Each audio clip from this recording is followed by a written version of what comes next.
వేసవి కాలపు పండ్లను ఏరుకొనిన తరువాతను ద్రాక్ష పండ్ల పరిగ ఏరుకొనిన తరువాతను ఎలాగుండునో నా స్థితి అలాగే ఉన్నది. ద్రాక్ష పండ్ల గెల ఒకటియు లేకపోయిను, నా ప్రాణమునకు ఇష్టమైన ఒక క్రొత్త అంజూరపు పండైనను లేకపోయిను. భక్తుడు దేశంలో లేకపోయిను, జనులలో యథార్థపరుడు ఒకడును లేడు. అందరును ప్రాణహాని చేయుటకై పొంచియుండు వారే. ప్రతి మనుష్యుడును కిరాతుడై తన సహోదరుని కొరకు వలలను ఒగ్గును. రెండు చేతులతోనూ కీడు చేయి పూనుకొందురు. అధిపతులు బహుమానము కోరుదురు, న్యాయాధిపతులు లంచము పుచ్చుకొందురు.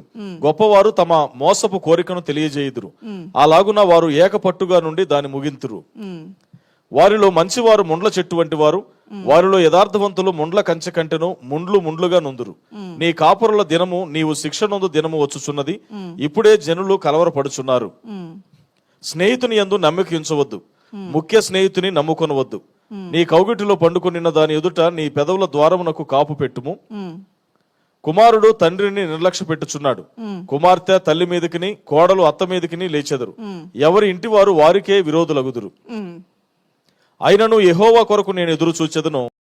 ప్రాచీన స్వభావం తీసివేసే దేవుడు నాయన, శుద్ధీకరించే దేవాతి దేవుడు నాయన. మేమందరము నీ పవిత్రమైన రక్తములో శుద్ధీకరింపబడిన వారమే అయినప్పటికీ తెలిసి తెలియక క్రియల వలన, మాటల వలన అయ్యా ఎటువంటి దోషములు, ఎటువంటి అపరాధములు ఎవరి జీవితాల్లో ఉన్నవి క్షమించమని అడుగుతున్నాము నాయన. ఉపవాసం ఉండి ప్రార్థన చేస్తున్నా ప్రతి ఒక్కరూ విరిగిన హృదయంతో, నలిగిన మనస్సుతో, దీన వస్త్రము ధరించుకొని నీ సముఖంలో మొరపెట్టుచుండగా ఇప్పటి వరకు దుష్టుడు ఏవైతే వారి జీవితాల్లో ఏ మేలు చూడాలనుకున్న ఆటంకపరిచాడో ఆ దుష్టుని కార్యాలని లయపరచమని అడుగుతున్నాను. ఆటంకాలను నిన్ను కొట్టివేయమని అడుగుతున్నాను యేసునామములో. ఇంతవరకు నిన్ను బాధించి నిన్ను హింసించిన ప్రతి శోధన యేసునామములో కొట్టివేయబడును గాక. దైవజనం అన్ని దేవుడు కొట్టివేస్తూ ఉండగా దాన్ని తిరిగి ఎవరు వాటికి జీవాన్ని పోయలేరు, జీవాన్ని బలాన్ని ఎవరు ఇవ్వలేరు. నీ దేవుడే నీ జీవితంలోకి వచ్చిన ప్రతి కీడుని, ప్రతి శోధన నేను కొట్టివేస్తున్నాను యేసునామములో.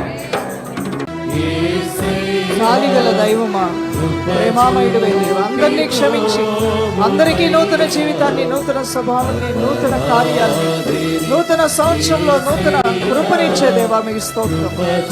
ఎంతైనా నమ్మదగిన దేవుడు ప్రభు, జాలిగల దేవుడు నాయన.